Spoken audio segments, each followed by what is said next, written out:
Hey everybody, how's it going? Welcome back to Cosmic Culture, the channel where we talk about all major movie and television news, theories, breakdowns, and much, much more. I'm Chris, and no, I'm not in my regular studio today. I'm out traveling, so we will not be having a culture catch-up if you're waiting for my weekly podcast talking about all major movie and television news from the week. However, I have been added, mentioned, DM'd, and asked by a ton of people about this current Venom situation. Now, if you don't know what I'm talking about, there was a new 4K figure of the trailer for Spider-Man No Way Home that came out. And in it, we got a better look at the one scene that everybody was supposing was Lizard. And I've been asked several times to take a look at it, so I checked it out, and it does pose some pretty interesting questions now that it was lightened up and a little bit clearer. Not only do we see that, but there are further details, so I'm going to talk about that, but I want to issue a spoiler warning for potentially Spider-Man No Way Home, and also for Venom, Let There Be Carnage. If you haven't had a chance to check that out and want to avoid any spoilers, go ahead and click away from the video now and come back later on after you've seen the movie.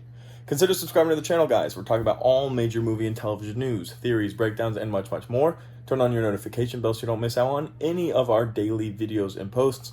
And you can also check out even more on Twitter at TheCultureChris or in our Discord, and the link is in the description down below.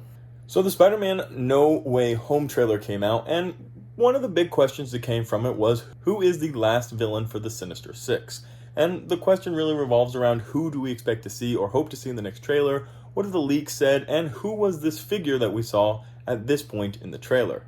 Now, as this trailer came out and more people got more and more excited for this movie, the speculation started to continue, but most people pretty much landed on, hey, this is going to be Lizard. Checks out, we have a lot of other villains coming back, so why would he not make a return as well? And the figure does fit the description and size. But now that Venom Let There Be Carnage has come out, we're getting a better look at this creature, and it's very possible that following the post-credit scene, which reveals that Venom is in fact making his transition over to the MCU, thanks to all the crazy multiverse stuff, that this in fact could also be Venom. And I kind of buy it. I see what everybody's talking about. I agree with a lot of what everybody's talking about, and I definitely see how this eye and body shape definitely fits that of Venom. Now, personally, I don't know that I believe we'll be seeing Venom in Spider-Man No Way Home. I think that would add to a lot of confusion and potentially lower the overall hype of a possible third movie, which would be Venom versus Spider-Man. And you have to think, if you're Sony, that's a huge cash cow right there, and you won't want to throw that away by rushing it just to get Venom into the Sinister Six. There are a lot of available characters that could be playing anybody in the Sinister Six, and it would remain just as exciting in No Way Home. Let's be honest, there is enough happening in that movie that we don't need Venom to hype it up and make it more exciting. So purely from a marketing and a money standpoint, I think it would make more sense to exclude Venom from this film and to bring him into a later film now that the multiverse has been explained and we see how it all works. Now that Venom's made his transition over what appeared to be happening in the post-credit scene for the movie, it would be very easy to poise him and to place him into a future film, which would be the third Venom film, I believe, or a fourth Spider-Man film, which would be Venom versus Spider-Man.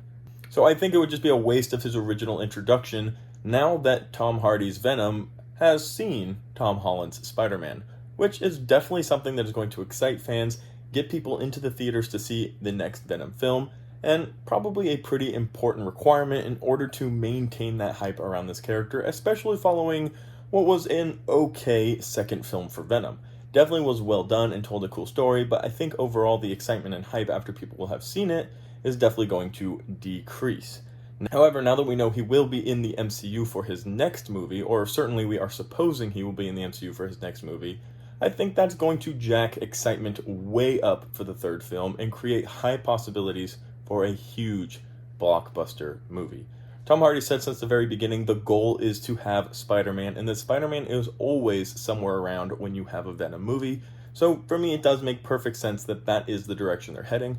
And as much as I agree that this does look like it could be Venom, the eye, the body, everything, lack of a tail in a clear frame, I just don't think that would be the smartest move for Sony to do in order to get the most maximum excitement and money out of the next Venom movie. I think the introduction and the idea of an introduction and Venom meeting Tom Holland's Spider-Man and all of that really just has enough excitement and flavor to bring a very exciting film in. And if they're doing the introduction and the origin for these two meeting They could even do a two-parter, and I wouldn't be bothered by that. If we had a Venom 3 and a Venom 4, and it was part 1 and part 2, really explaining the relationship between Venom and Spider-Man, and what it is that made Venom freak out when he saw Tom Holland on the screen, when he saw Tom Holland on the news report.